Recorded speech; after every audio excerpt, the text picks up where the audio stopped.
ganun. Parang yun. Alin? Try. Ah, may top 10 po. Yung mga brand na nung panahon pa, until na meron pa pala. Kasi ito yung panghulo. Ito, keychain, baka may maganda. Yung Ayun, yung pang sabit. Oo. Pero may nakikita ko parang mga 3-4 something dun sa mga sulok. Mm, Uya man ko to ni mo. Wala ko naman.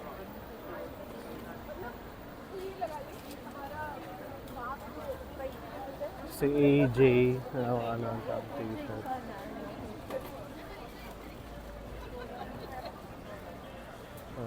Pabalik. Medyas. Ayan, nagkagamit medyas.